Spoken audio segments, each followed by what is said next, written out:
Hey, friends, I am super excited about this conversation. I think that for me, and Kim, I'm going to have you introduce yourself and really talk about what you do. Kim Bottle, she's one of my amazing friends. And I love the work that you do. And I feel like this conversation has been a long time coming. Today I really want to talk about kids we're going to talk about with unique needs, right? Right.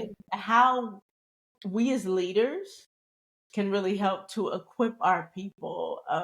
I think that a lot of us want to say, hey, yeah, we want to be quick to welcome every child. I mean, I don't think that any church is like, no, we are a space where we do not welcome every child. I think it is the heart of most leaders to want Right. to do that, Right. but really being equipped or equipping our people to be ready to do that is so important. And I said, man, I gotta get Kim on here so that we can have a solid conversation about this. Kim, tell our listeners who you are, a little bit about what you do, what you're doing in the ministry right now as we dive into this conversation. Okay. I'm a mom. I have 5 kids, and our youngest 2 were adopted. And so that really started me on the journey of helping churches be a place for all kids. Mm. I have 11, no, I have 10, soon to be 11 grandkids that live in town. So that's super fun. And I've got some grandkids that their brains are wired differently. So that's another, I mean, all of this that we're going to talk about today, it's very personal to Yeah, me. yeah. And I've been in kids and student ministry for decades. My last role at a church, I was at Crossroads, which has sites in Kentucky and Ohio, where I led kids and student ministry. And then while I was at Crossroads, I really felt like God was calling me to work, get in closer proximity to kids who are really hurting. Yeah. So I left staff at Crossroads and went on staff at a nonprofit doing training and development for an organization who works with multi-system involved youth. So Mm, these are kids that have experienced just tremendous loss and grief and mhm. trauma in their life. And in the meantime, the grandkids kept coming, and I didn't want to miss that. So what I do now is, I mean, kids ministry people are my people. Yeah, yeah. And the kids who have trouble fitting in, they're my people. So what I'm doing now is I'm just, I do some speaking and I train at churches and try to help churches be a safe, welcoming place for every single kid. And what I like to say is no matter their background, their behavior, or their unique Mm, needs, I want mm. us to be a safe and fun place. So I love it. that's me. And I love you and Guy. You're two of my I favorites. know if you know me and Kim, I've already been in her refrigerator looking for pepperoni and Pepperoni, that's right. pairing Are them with crackers from her pantry. So are you still on that kind of eating regimen? Do I need pepperoni next time you somewhat come? maybe for midnight snacks, I get on that regimen back. Yeah, yeah. I want to jump into this conversation, and I want to share my heart. What really inspired this conversation? Me being at a church plant right now, and talking to so many other leaders. There has been a rise of children coming in, and of course we want to welcome all children. I felt like you just gave me the title for our podcast today, helping churches to be a place for all kids. And that's Right. really what I wanted to talk about. We had a little boy who came in and had a condition, and he had a little helmet on, and would have multiple seizures. And I remember that moment. I remember how tense the volunteers were about accepting this child, but at the same time, while their hearts were bleeding for this mother, and for this father to be able to go into service and to get a break. Um, and I also remember the leader, who absolutely amazing, amazing. We have an amazing leader, and just her heart bleeding. And I'm like, man, I remember being in that situation, and we navigated through it, and it was an incredible time. I got to take pictures. I thought that was really important for the mother to see, how Guy was high fiving and playing and making Yes. sure that she knew that we loved him and that he felt safe. But it brought up another issue for me of how can we really equip as children's ministry leaders those who are laboring, those who are volunteering in our ministries, so that they're ready for moments, so that they're ready to invite children of all unique abilities. And let me start with this, Kim, because I want to know. A lot of times we've been talking about special needs ministries. That's a term that's been used a lot. Just being with you recently, this neurodivergent communication. How should we be talking about that? What is the language that we should be using? Esther, that's a great question. And the only thing that everybody agrees on is that nobody can agree on one umbrella term. There's just not. There's special needs, there's neurodivergent, there's disabilities. Instead, so what we did at our church, I mean, it's even more fractured now than it was years ago when we changed. We were using special needs. Yeah. And that actually is a term that a lot of people just don't like, especially people who do have disabilities and who are neurodivergent. So we changed it to, we had an inclusion team. And that team was to help any kid that needed extra support in order to be fully included. And then we had a sensory at some of our sites, not all of them. You do not need a sensory room to welcome every child, but we called it a sensory room.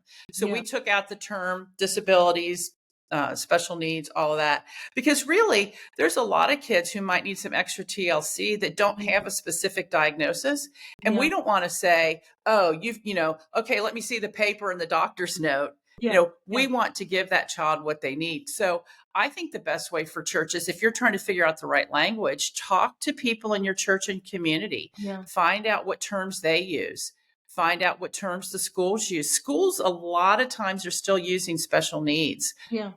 But don't be afraid to ask. And don't be afraid to say, oh, okay, was that offensive? Like, tell me a better way to say that. I think sometimes we get so just fearful that then we don't do anything. We just sit on our hands. And so go ahead and get out there and talk to people and ask them what language you should use. And I mean, for us, the inclusion team worked great because if we had a kid who, like my husband was working in the 2-year-old room, I think 10 kids got bit. When he was bending over to comfort a child, he got bit on his rear end. Well, we ended up putting a buddy with that child until he got through his biting stage. Well, he didn't have a special need. If we were to tell the parent, we're going to put a special needs buddy with your child, they probably wouldn't have been in favor of that. But they were well aware that he was going through a biting phase. And we said, we love him and want him to still be here and to keep everybody safe. This person's going to be with him. And they were totally cool with it. So language is hard. Yeah, it's hard and to communicate and get that advice. I want to ask you, Kim, what are the first steps that leaders should be taking to really create that safe, welcoming environment for children of all different abilities? What are some of those first steps in your recommendation? Well, there are churches who will tell me, I'm going to answer this in 2 ways. One, churches will say, we don't have any kids with disabilities or with special needs or who are neurodivergent. To which I say, if you look at the statistics, 1 out of 36 kids are being diagnosed with autism. It's like 10 to 15% of the kids in the school system are considered special needs. You do have kids. You do. So, and if you don't, then there's a reason. People don't feel like they can bring their different children to your place. Now, if you are somebody where you recognize that you've got some kids that need some extra TLC, look at those kids, be curious and figure out what they need. Work with their parents and maybe you create a little quiet area in the hall with an appliance box, some noise canceling headphones, some pillows, Play-Doh, and fidgets. rather than try to create a space for every single kid in the whole world, look at the kids you already have Yeah. and do what you need to do for them to be able to participate. And when you do that, even though you're just doing it for this, maybe there's, sweet little Esther who needs a little extra. Well, Esther, when I do the things that you need, that's going to be helpful to other Yeah. kids Mhm. too. And we get too stressed out thinking we've got to answer the question for every single kid. No, we don't. Let's take care of the kids that we have right now, Yep. or maybe kids in our community, maybe somebody who used to come to your church that has quit coming Mm. because maybe they got a bad report on their child every time they were picked up. And let's work to make our environment a great environment for them. I love that, Kim. We actually have a child now, and she loves to walk around the room with me. Like that is her safe space. And I'm like, listen, that is okay. She Yes. loves to walk around the room and she loves to cut paper. It is her favorite thing to do, to create signs. And it's so funny. She's all these designs that she's creating. It's so funny because Guy, well, actually, he's like, come on, Esther, we gotta go, we gotta serve today. I'm like, hold on. We're at a church plant, so sometimes you're limited on resources. I'm like, hold on. I have to get a stack of paper and scissors for my friend just in case she shows up to this thing. Yes. And when she comes in, and I give her the most amazing hug, and I'm like, I brought some paper and scissors. I mean, her world just lights up. And it helps her to listen too. It helps, she's actually receiving the message so much more, so much. She just has a little spot, her little space, and she sits and she cuts, and she's super happy. And about an hour and 15 minutes later, she goes home, with Well, her I parents. want that is so air high five to you, Esther. I mean, there's a couple things there for you to recognize what she loves to do and to have that ready for her.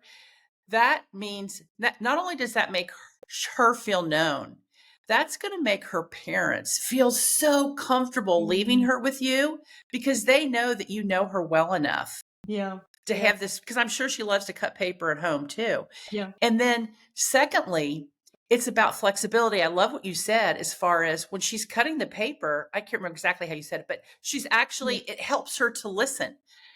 I think sometimes in children's ministry, we get kind of rigid. Mhm. If we're going to go to large group, we have to have empty hands. We have to be, eyes on the Yep. stage. Well, some kids, like this little girl, she's going to do much better in large group if she has Yep. a stack of paper and a pair of scissors with her. For other kids, sitting in the midst, real close to all their Yeah. peers, that Yeah. might not be good. They might do better sitting in the back in a chair. So I Yeah. think if we can, as we're being curious as to what the kids needs, also be flexible. Yeah. If we have a rule that everybody has to sit on the floor in their little colored square, let's look at, is that really helping us meet the goal? Yeah. Yeah. Yeah. And I would imagine, unless your goal is to have everybody's rear ends planted on a circle, if that's your main goal for the day, well then well done. You've Yeah. hit the mark. But I would say for most of us, that's not our goal. Well, Kim, let me ask you this, because I love where this is going, because I think that I totally agree. I think that sometimes we can get rigid. I think that is one of the challenges as a leader, as you're trying to help other leaders. How can we discern when, because we need rules, right? But how Right. can we discern when there's something else that might be going on? I'll never forget, we had a little boy in our ministry, and he struggled listening. I wrote about this in my book. He struggled listening and just would always check out. And it was easy to say, oh, he just doesn't listen. He checks out. This is just who he is. Come to find out that he was dealing with trauma, that he was homeless, that he was living in his car, that he was hungry. So, yes, the normal rule is we don't pass out chips to everyone, but that is something that we keep, in our ministry to this day, because it wasn't until we gave him a little granola bar, and a bottle of Right. water, that he was a totally different kid. And then we began to find out, really what was going on at home. What was the situation? That he really didn't have a home. That his home was the car. And I can't imagine us being so strict Like how we would have just limited this amazing opportunity Yeah. to reach Yeah. this child if we were so obsessed with these rules of we don't eat it here, or we don't. How can we help volunteers who are serving with the children to be sensitive to those situations where kids are coming in with trauma or with unique challenging situations? Right. Well, you asked how do we discern? Hmm. And you don't have to discern. Mm, Assume that every child coming into your ministry has a story. I love it. Assume that every child, when they behave in a way that doesn't meet what your expectations are, that there's a reason behind it. Dr. Ross Green, who wrote The Explosive Child, I love him. And he says, I'm not going to say that's exactly right, but children do well when they can. So if they're not doing well, then assume that they need your help. Now, yes, we Yeah, have rules, we have boundaries, but they might not have the skills to do what we're asking them yeah, to do. They might not have the attention span. They may have, and like the little boy you were talking about, they yeah, may be hungry. And yeah. you know, when you're hungry, I don't know about you, Esther. Well, I do know about you because you sat on my couch and I had to get you The pepperoni. refrigerator. Yeah. I mean, um, yeah, there's all kinds of things that can affect their behavior. And so often we don't look at the behavior. Yeah, We're just trying to fix it. We're trying to yeah, stop it. And instead, if we would just stop, mm, take a big deep breath, yeah, ask the Lord for guidance, yeah, as we're taking that breath, yeah. pray that God would give us eyes to see what this Mm, child needs. And maybe they need a granola bar. Maybe mm, they need a stack of paper and some yeah, scissors. yeah, Maybe they need some one-on-one time mm, with a leader in the back. And I'll say to that because I know yeah, the first question is people are thinking one-on-one time with a leader. I yeah, don't even have enough leaders for the whole room. How yeah, am I yeah, possibly going to do that? And I think too often we go in the wrong fishing ponds for mm, our one-on-one leaders yeah, because I know for us, so many of the members on our inclusion team, we had asked them in the past to be a fifth grade room leader or a 2-year-old room leader. And they're going, no way, I'm not working in a room with a bunch of kids and being responsible for, yeah, 20 yeah, fifth graders. But when we go to them and say, hey, I have this kid named Guy, and mm, he is so adorable. I love it. And he loves to go in the hall and toss ball. Mm, That's how he gets regulated. We can't do that in the room because I need somebody that will hang out with Guy. And I know that you're a dad of boys, and I've seen you tossing ball with him. Can you just be with him every week and go out in the hall and toss ball with him and just kind of sit with him in large group and sit with him in small? Your only responsibility is going to be with Guy. So many people go, oh, wow. I could totally do that. Yeah, yeah, But we're asking the wrong people. We keep going back to the same pond, the yeah, people who are already in children's ministry. And there are a whole bunch of other people in our churches that would love to mm, help a kid be able to stay in the yeah, room yeah. or go out in the hall, whatever, but And show have up. an opportunity. Yeah. I mean, you learn about the love of Jesus through the love of people with skin on around you. Mm, And so that man who is yeah, tossing ball with Guy, he's helping Guy feel comfortable. He's helping Guy learn about Jesus, why they're tossing ball. So, I love it. Kim, I loved how you said, assume that every child who walks in has a story. Every child has a unique story. And it's so funny, Kim, you're mentioning this, and God is just convicting me. I remember when I first started children's ministry, and I would pray as I was going in. And I'm like, Lord, please bless this day. Um, Lord, make sure, certain little requests. And what I was really asking God, I was asking Him to make it easy. Lord, make my day easy. I don't have to do with no drama, not every, And my prayer has totally changed as of late. As the years have passed. It's now, Lord, equip me to face whatever challenge that you yes. want to throw my way, to teach me, to help me to grow, to help me to love on every child, regardless of their circumstances or their situation. And I think that if more leaders went in, like that, I just think, oh man, what we could do in children's ministry. I want to cross over, Kim, because I want to ask you about the volunteers.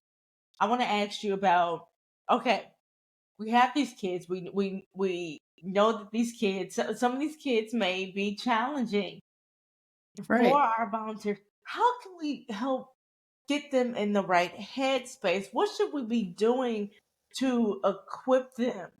Is I'll say this: when there's a situation and we're making those introductions, and we walk away as a leader, it's those volunteers, it's those who are co-laboring, who are going to have to manage and to deal with this. How can we really help them to be successful? Just whatever the spirit gives you, Kim, right now. What should we be doing? What should we be doing better? What should we not be doing when it comes to situations like that?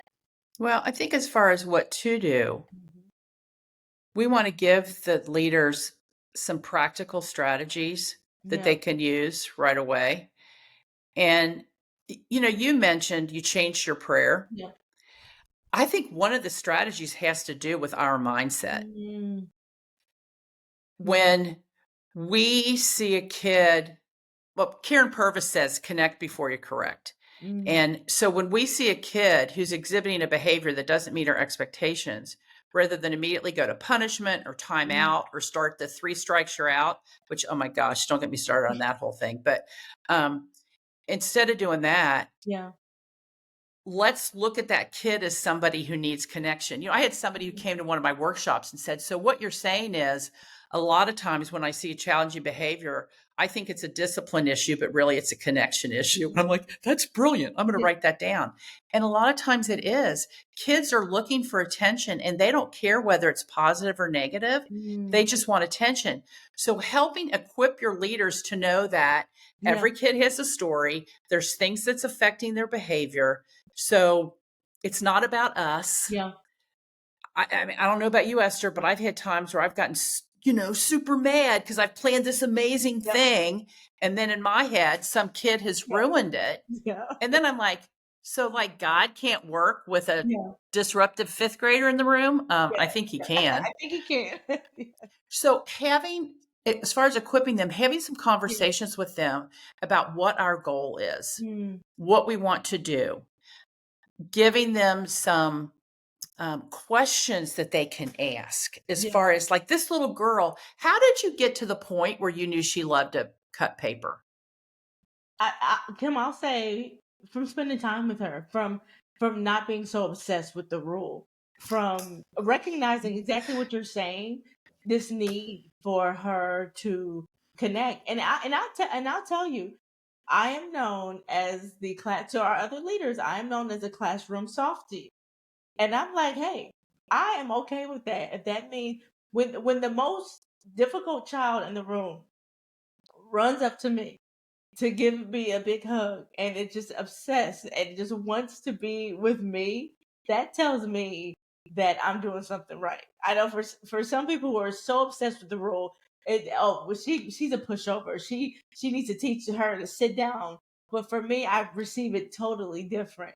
I receive Oh, that I'm doing something right. and can I say, when you are meeting a kid's needs, that's not being a softie or a Yeah, pushover. yeah, I yeah, mean, you're meeting their needs so yeah, they can hear about the hope of Jesus that they probably aren't going to be able to hear anywhere else. yeah, yeah, So that's not being a softie. That's not being a pushover. You're creating the environment where this child can hear who Jesus is. yeah, So the reason I ask you that question, like, how did you do it? Let's train our volunteers to yeah, do that. If they have a kid that is behaving in a manner other than we want, yeah, well, rather than push him away and put him in timeout, we actually need to draw him closer and yeah, do just what you did with this little yeah, girl. Get to know them. You might find out that they love red Matchbox cars. And can you imagine this kid's head would explode yeah, if yeah, next week when they come in and you have 5 red Matchbox yeah, cars yeah, waiting for yeah, them? yeah.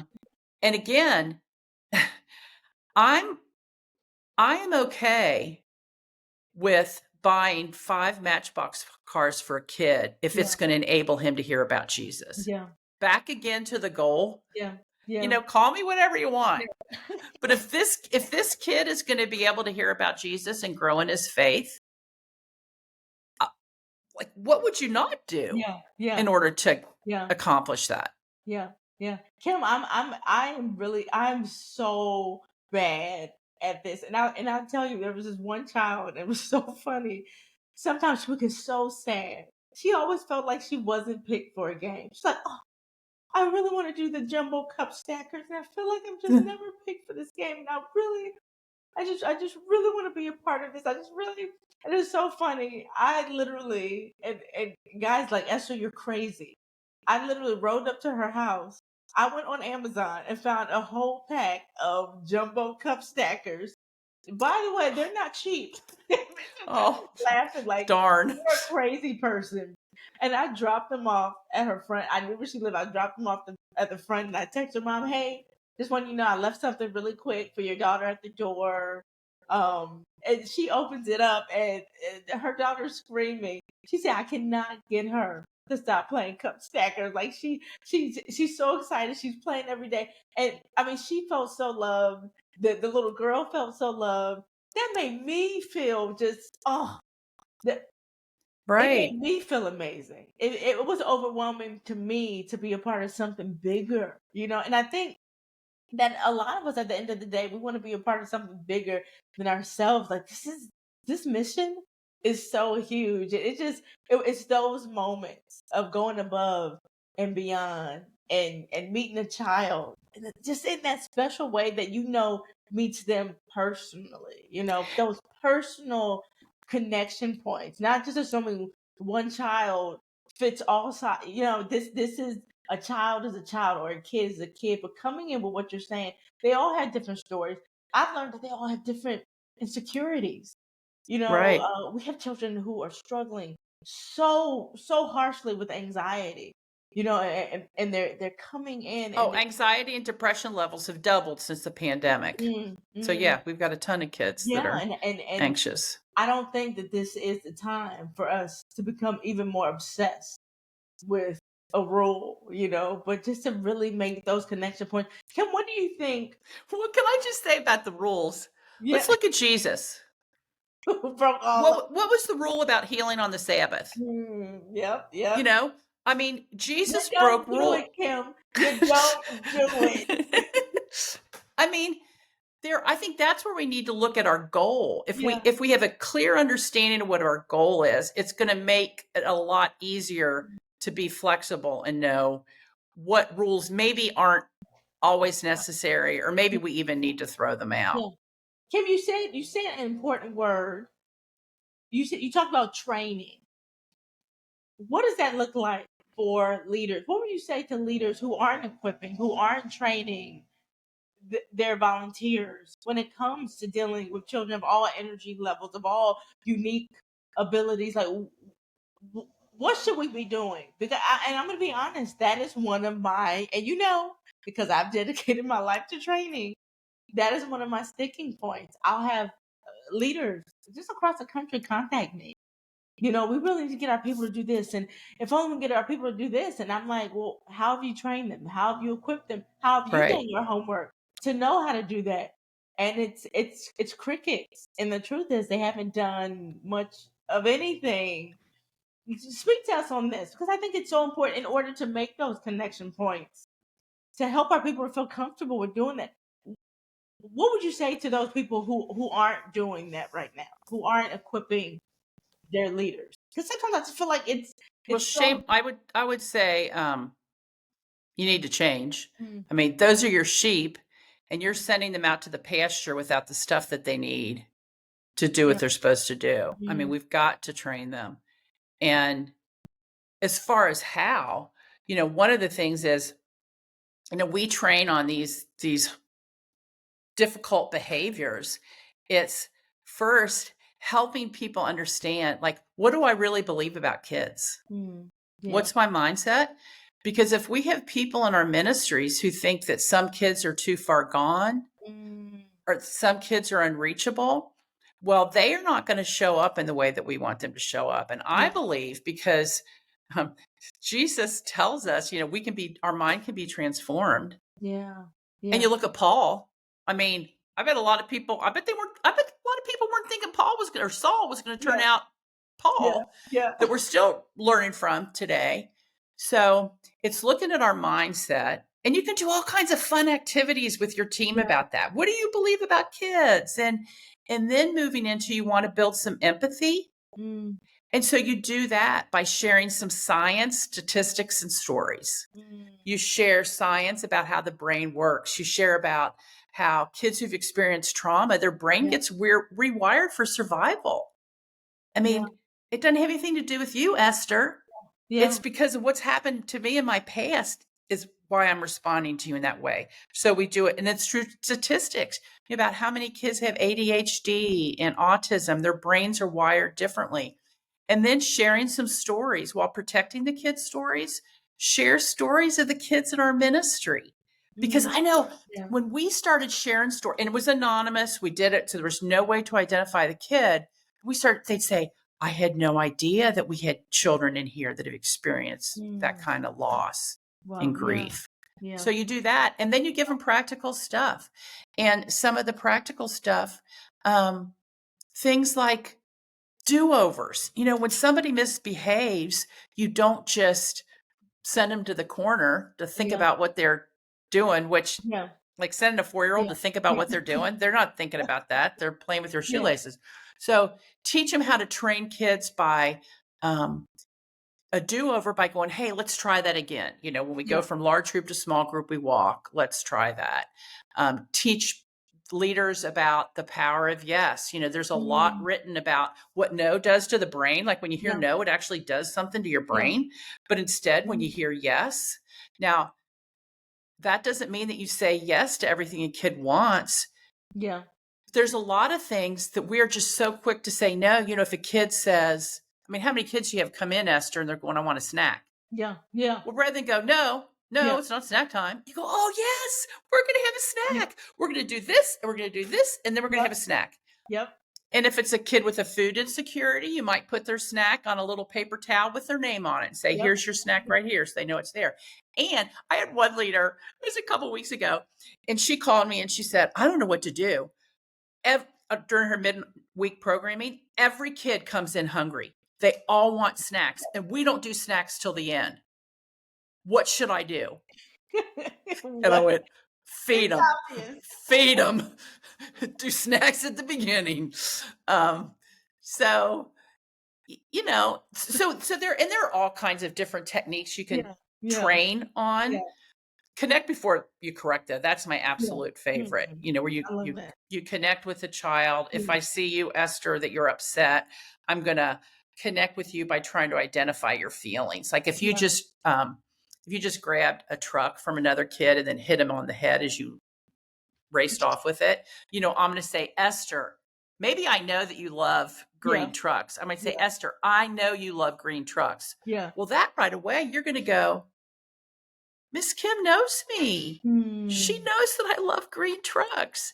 And it only takes what did that take? 10 Yeah. seconds. Yeah. Yeah. And then I say, hey, and Esther, this is a safe place. I'm not going to let anybody take a truck from you or hit you with a truck. And I can't let you do that. And then you Mm. work to make it Yeah. right in Yeah. whatever way you decide is the Yeah. best way. Oh, I And, love this.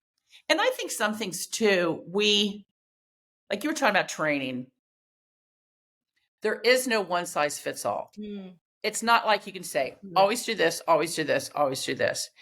It just starts with, well, for one, being calm yourself. Yeah.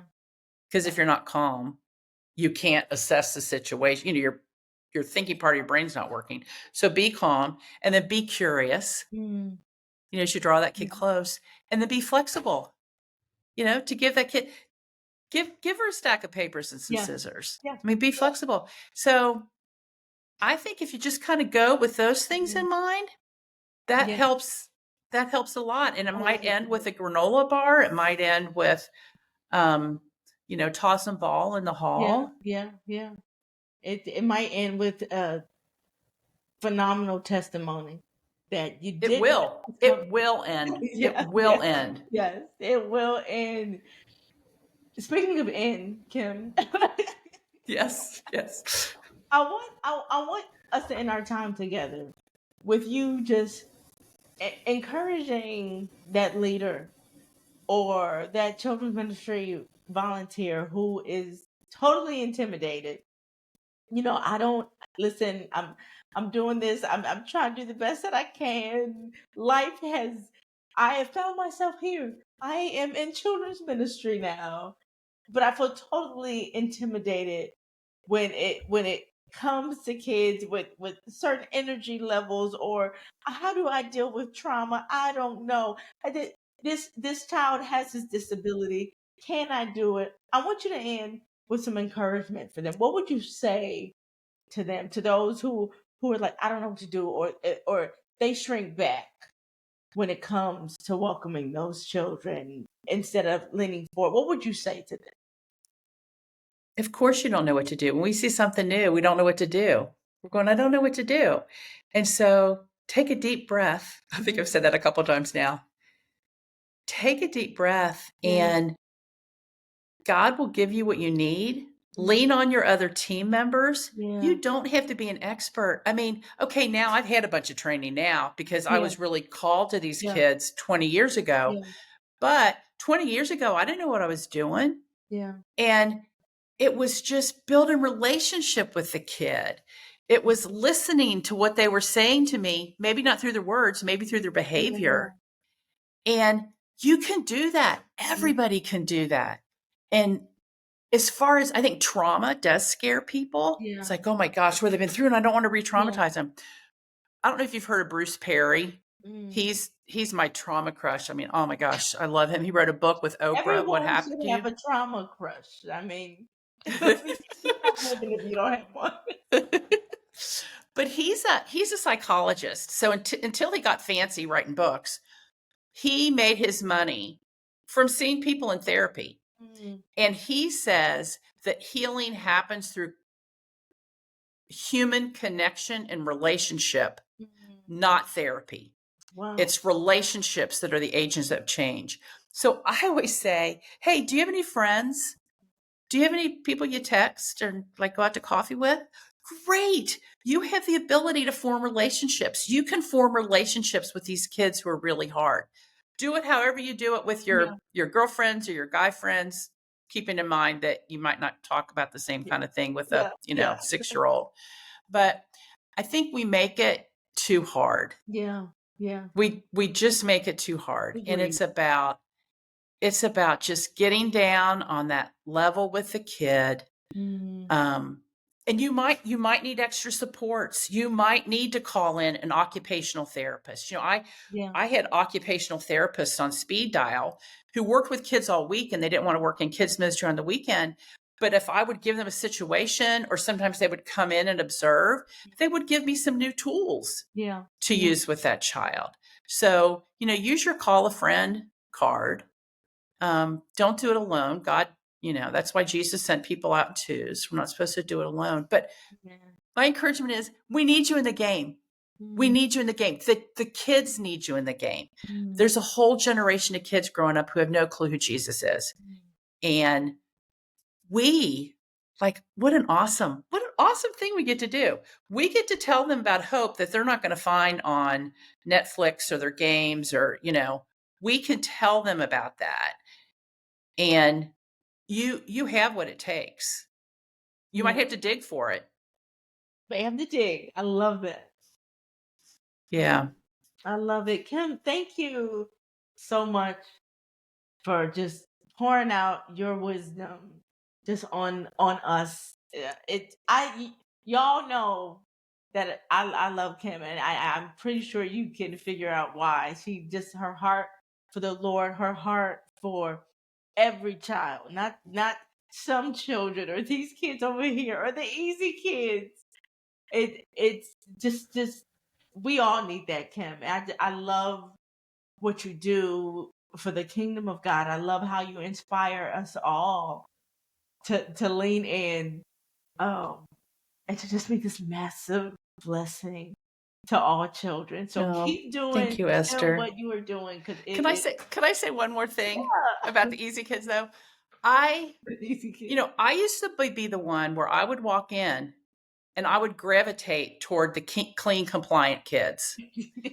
And I mean, the Lord really convicted me that I was heading in the wrong direction. Wow. And I talked to somebody a couple weeks ago as a middle school leader who was having particular issues with a group of kids. And so we kind of went through what the hour looked like. Well, at the beginning of the hour, she was spending all of her time with the compliant kids. And these kids that she was having issues with were Wow. going in the corner all by themselves. And so the first step for her now is she's going to be in the middle of them in the corner doing whatever stuff they want to do, you know, playing cards or air hockey or Wow. whatever it is. But I think that would be a great, like, what if, can we do a challenge? Can we do a challenge? Let's end with a challenge. I love challenges. Okay, let's do a challenge. I want you to think of the child that you have the most difficult time connecting with. Mm. And this weekend, spend 2 minutes with them. Wow.